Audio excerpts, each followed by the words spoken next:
ఇప్పుడున్న పరిస్థితుల్లో యంగ్ కపుల్స్‌లో కూడా మ్యారేజ్ అయిన తర్వాత ఇన్‌ఫర్టిలిటీ ఇష్యూస్ అనేది చాలా ఎక్కువగా ఉండడాన్ని గమనిస్తూ ఉన్నాం గదా! సో, ఇలాంటి సిట్యుయేషన్స్‌లో ఏంటంటే, కొన్నిసార్లు కపుల్స్ మ్యారేజ్ అయిన తర్వాత 2, 3 నెలలకు కూడా ప్రెగ్నెన్సీ రాలేదు అని, సో, వాళ్ళకేమన్నా ఇన్‌ఫర్టిలిటీ ప్రాబ్లమ్ ఉందేమో అని భయపడి కన్సల్టేషన్‌కొస్తున్నారు.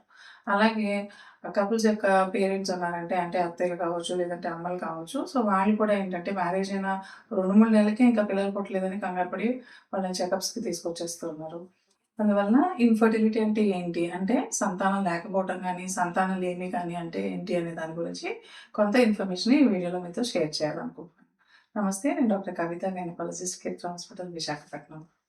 మ్యారేజ్ అయిన తర్వాత భార్యాభర్తలిద్దరూ గూడా ఒక సంవత్సరం పాటు రెగ్యులర్‌గా సెక్స్‌లో పాల్గొంటున్నా కూడా, వాళ్ళకు గనక ప్రెగ్నెన్సీ రాకపోతే, వాళ్ళకి ఇన్‌ఫర్టిలిటీ ప్రాబ్లమ్ అంటే సంతానం లేమి సమస్య ఉన్నట్టు గుర్తించాలి. రెగ్యులర్‌గా సెక్స్‌లో పాల్గొనటం అంటే, ఇన్ కేస్ మీరు పీరియడ్ మొత్తం సైకిల్ గనక కన్సిడర్ చేస్తే, ఈ ఎంటైర్ పీరియడ్ సైకిల్‌లో కూడా అట్‌లీస్ట్ వారంలో 2, 3 సార్లు గనక రిలేషన్‌లో ఉన్నట్లయితే, పర్టిక్యులర్‌గా ఫర్టైల్ విండోని కూడా కవర్ చేస్తూ ఉన్నట్లయితే, దాన్ని రెగ్యులర్ ఇంటర్‌కోర్స్ కింద కన్సిడర్ చేస్తాం. ఈ విధంగా మీరు ప్రెగ్నెన్సీ రాకుండా, ఎలాంటి జాగ్రత్తలు తీసుకోకుండా రెగ్యులర్ ఇంటర్‌కోర్స్‌లో ఉన్నా కూడా ప్రెగ్నెన్సీ రాలేనట్లయితే, సో, తప్పనిసరిగా మీరు డాక్టర్‌ని కన్సల్ట్ చేయాల్సి ఉంటుంది.